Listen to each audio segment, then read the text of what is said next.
What is it like to die an alcoholic's death? Now, to be clear, not all liver failure is due to alcoholism. In this video, I'm generally speaking about what it's like to die an alcoholic's death, but not everyone with liver failure is an alcoholic. I wanted to make sure I get that out. The reason why I'm talking about the alcoholic death is because I do see it a lot on hospice. Typically, the main organ affected by someone who is an alcoholic is the liver. Now, alcoholism affects like multiple organs, the heart, the whole vascular system, all of the organs. But generally speaking, on hospice, when we see it, it's because of liver failure. Now, the liver is a vital organ that helps us basically detoxify everything in our body. Now, that's very, very general, but generally speaking, that's what it does. And if you drink excess amount of alcohol for a long period of time, that basically puts your liver into overdrive and works it too hard. Now, there are various stages of liver disease and liver failure. It generally starts, if it's due to alcohol, right, being with a fatty liver. First, your liver is what they would say, like you have a fatty liver. Now, there are things you can do to reverse that, which would be not to continue to drink, and your liver can, like, quote unquote, get better. Then it can just get worse and worse into like hepatitis, and then eventually into liver failure. So let's go over the main symptoms I see from liver failure due to alcoholism on hospice and what we can do about them. So the first thing we always see is someone being jaundice. Jaundice is like the yellowing tinting of the skin, and it doesn't typically cause any issues except for itching. It can be itchy, so it can be uncomfortable, but that's one of the first signs, jaundice, someone looking yellow. The second thing is ascites. Ascites can be very uncomfortable. So someone with liver failure due to alcoholism who is on hospice can have pain and shortness of breath, and that is typically because of ascites. And ascites is that fluid that gathers up in the abdomen.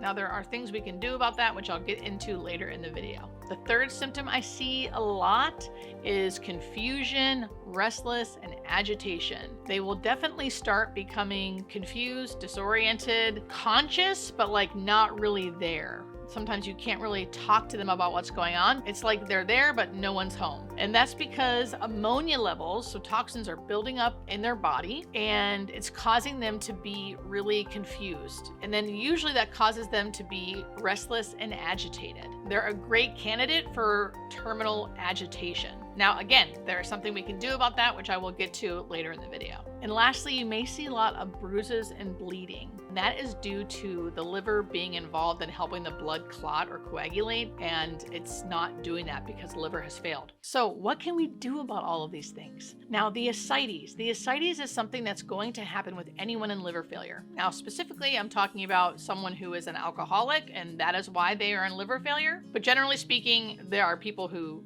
aren't alcoholic who are also in liver failure that would have this as well. So the ascites is there, and we have to continuously drain the ascites because the ascites will cause shortness of breath because it's pressing on their diaphragm, and it can cause pain too. Their liver, not working well can cause liver pain and just overall pain. So the main thing we do for the ascites is drain it.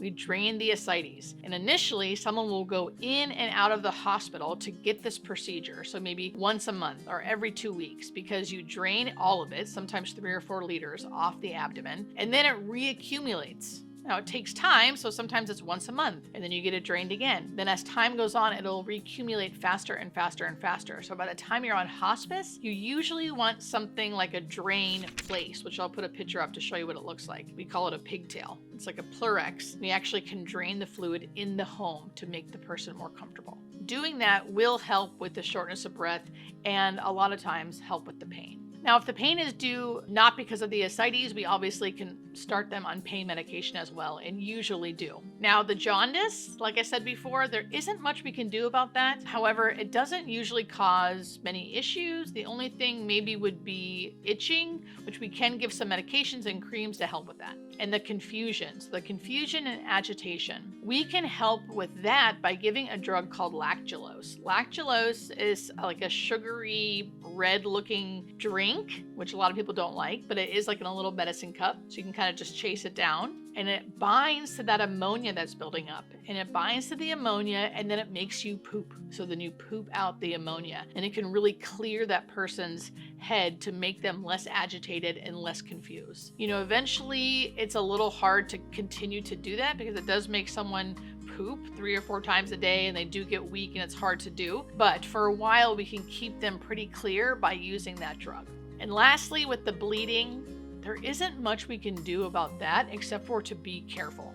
Be careful, keep your loved ones safe, try to make sure they're not going to fall so they don't bleed or bruise very easily. But it is difficult. That's a difficult part of liver failure. Sometimes they do bleed. One of the craziest things about being on hospice because of liver failure, because you're an alcoholic, is that we don't make them quit drinking. Many people will continue to drink on hospice with liver failure because they're an alcoholic. Because it's hospice, we allow people to do what they need and want to do. And as long as they're safe, we will allow it. A lot of times people who are on hospice with liver failure because of alcoholism, they are usually sometimes too sick to really drink, but many of them still drink. And as long as they are safe, we allow them to do it. This can be upsetting for the family, so it can be really hard, but we will not try to stop someone. This video isn't meant to scare you, it's just meant to educate you. And of course, I'll say it again, not everyone with liver failure is an alcoholic. And you can die other ways besides liver failure if you're an alcoholic. If you or anyone you know and love has a problem with alcohol, there is help out there for you.